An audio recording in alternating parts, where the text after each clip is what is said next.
Hey everybody! Today is going to be a super casual Labby likes on a board game called Charterstone. Usually when I talk about a board game, I would have it sitting around and show you pieces and stuff from it. The thing about Charterstone is, though, we were not the people who owned it. It was our friends who owned it, and they still own it. And I have no physical representation of this game, but I want to talk about it anyway, because I actually did really like it. Charterstone is one of those legacy games, which, if that means nothing to you, I will explain, is a game that each round of the game has like consequences and carry over for the next game. As in Charterstone, you get to keep certain amounts of resources and money and various things. Some things reset, and some things it's whatever you had at the end of the game up to a certain point, and then you have to get rid of extra that you can't keep based on you have a box that tells you what you can and can't keep. Charterstone is a 12 game campaign. There are 12 individual games to play before you've completed a full campaign.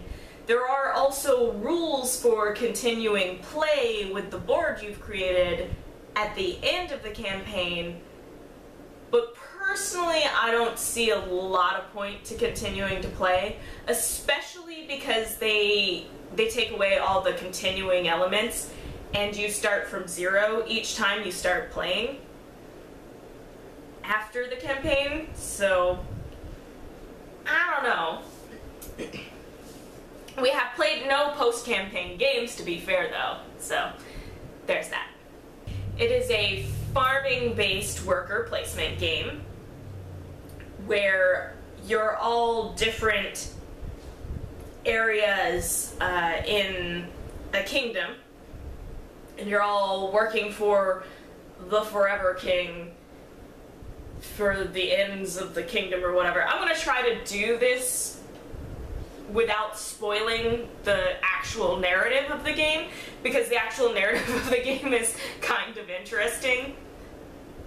So I'm going to try to spoil as little of this game as possible, but still actually talk about it. Back to what I was saying about it being a worker placement game. You're basically working for the prosperity of the kingdom, and each of you has your little zone on the board, and you're in control of that zone, because over the course of the game you're going to build buildings that do the things and gain you victory points and such. Yeah, victory points. Sorry, without the board here, I'm trying to remember it, and it's turning out to be a little harder than I thought. But I'm just gonna cut out anywhere where I say something stupid. We're good with that, right? So yeah, each area starts off with, each area is a designated color. You get a persona, like a person, that is the representation of you. And each area already starts off with a basic resource. So you start off with, you have these two workers and a Charterstone. You roll the Charterstone to see who goes first. You go around, each person puts down a worker, gets the thing or does the thing on the space they put down on, which there's just basic stuff, basic resources to begin with. You can go within your own charter, or also into other people's charters. So at the beginning of the game there's that, and then there's a space in the center where you can turn resources into money, and that's really how you have to start. You can also bump other players off of a space, but that essentially gives them another turn. Because on the turn where you have no workers left to place, you have to return them. But if you prolong that, they get more turns where they get to do things. So it's a give-take about doing that. Like, you need the thing they're on, but do you want to bump them off or try to wait and get it later? Strategies like that. Eventually, one of you will gain enough resources and money to use, I think it's the Zeppelin, to build a new building on your charter. So you get these cards that have these stickers, and it tells you what resources you need to build it, and then you also need some money and influence. Let me back up a step. You have these 9 tokens that are your influence, and you will spend them to do various things. And when a player is out of influence, on the beginning of their turn, your progress token moves. And the progress token tells you how close you're getting to the end of this game. Because when it gets onto the end, you go around until it gets to the starting player. So if someone bumps it over to the end, and they're the person right before the starting player, it's over. Because everyone's had the same amount of turns. So then yes, getting back to the Zeppelin, someone will have enough resources to build the building. It's stickers on the cards. You pull the sticker off the card, you place it onto, they're all like distorted hexagons, and you stick it in one of the hexagonal areas on your part of the board. You may only build within your own area, and that's how you get more stuff to do. As the various games progress, you can also go to the Charterstone and open crates. And crates add new cards to the game, whether it's new goals to accomplish, whether it's new items even, and new buildings. So doing that really is what pushes the game forward.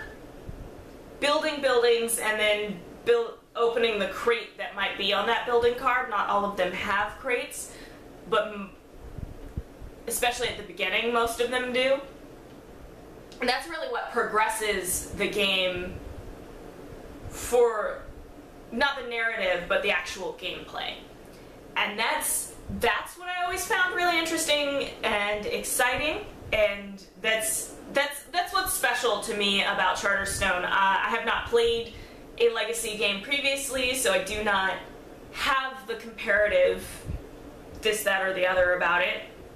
But that's what I personally really liked about Charterstone. It was always an exciting push to what's the new thing, what's the next building that's gonna come out, like, oh, it was really exciting. That's what was exciting about the game for me. At the end of each individual game, you're gaining points throughout the game, victory points. There are some additional end of game points, and then the person with the most victory points is the winner of that game. And you keep track of who wins each game. Based on those wins and losses, you go back to your box. That is the box where you keep your stuff. It's the box for your charter. And you get to like fill in for victory points and some other stuff. And that's how you keep track of what you do get to keep for the next game. I believe for the first game they make you start over. But after that you start to keep stuff.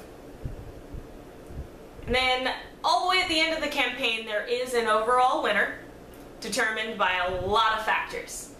I'm not going to spoil exactly what. So I really enjoyed Charterstone, although I never won a single game of it.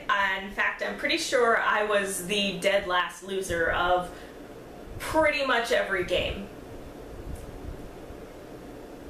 Apparently I'm not good at board games. I'm either not good at board games or my friends are just that much better. Because the people we were playing with are friends who... I love her deeply, but she can't seem to lose a board game ever. She just wins. skilled and also lucky, because it's not that the rest of us aren't skilled.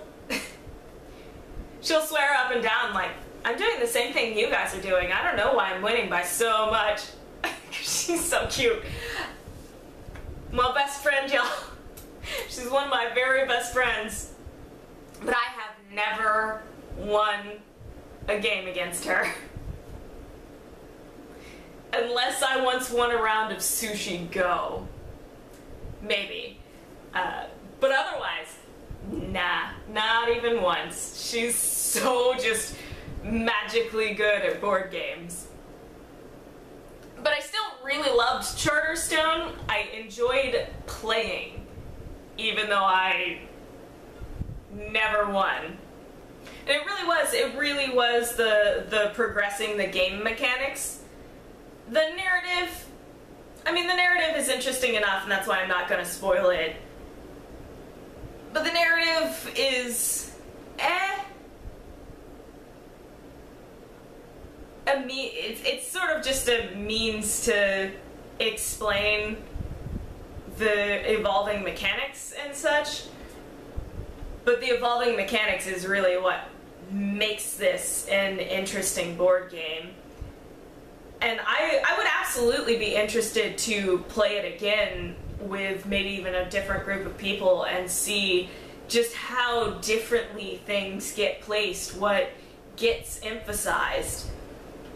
Although I assume playing again with people who know what is going to be coming up and what's available in later games and what you need to win overall would be yet a different experience.